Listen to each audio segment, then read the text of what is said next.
Mesdames et messieurs, bonjour et bonsoir. Bienvenue à ce nouveau bulletin d'information sur la radio-télévision Fadris.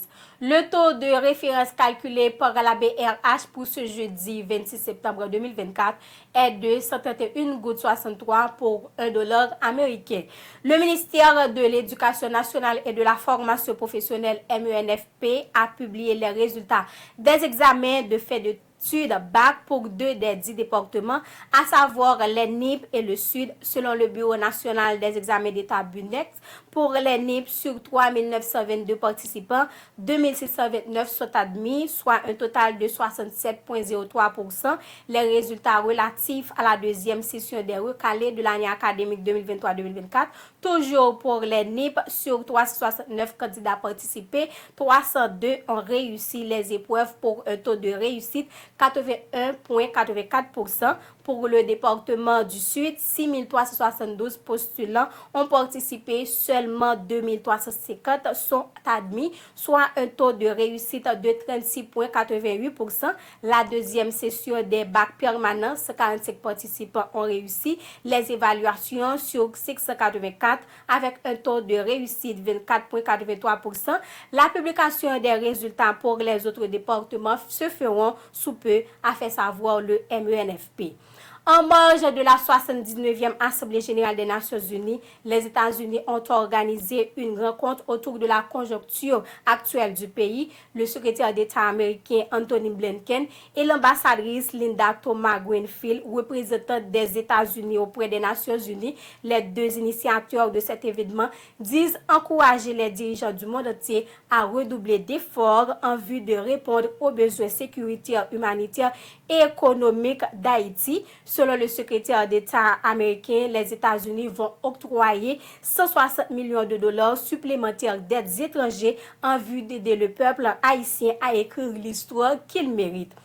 Les États-Unis ont annoncé hier mercredi 25 septembre qu'ils ont pris des sanctions contre un ancien parlementaire haïtien et un chef de gang pour des atteintes graves aux droits de l'homme dans le pays, y compris la violence sexiste. Profane Victor, l'ex-député haïtien, est sanctionné par les États-Unis pour son rôle dans la formation, le soutien et l'armement de gangs, ainsi que le chef actuel du groupe armé Gang Griffe, Luxon Elan, pour son implication dans des graves violations des droits de l'homme liées à l'activité des gangs dans le département de l'Artibonite.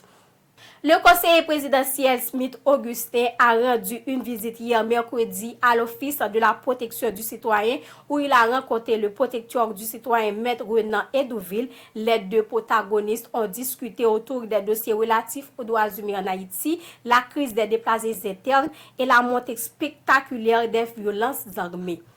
Coup d'œil à l'international. Lors d'une réunion d'urgence du Conseil de sécurité de l'ONU, la France, les États-Unis et d'autres pays européens et arabes ont appelé à cesser le feu temporaire de 21 jours entre Israël et le Hezbollah, proposition automatiquement rejetée par Israël.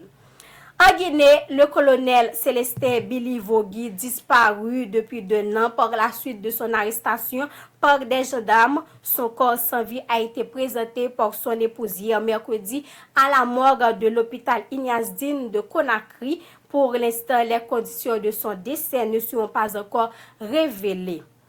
Google a déposé une plainte contre l'entreprise Microsoft devant la Commission européenne hier mercredi 25 septembre. L'entreprise de moteur de recherche la plus utilisée au monde accuse Microsoft de pratiques anticoncurrentielles dans le domaine du cloud.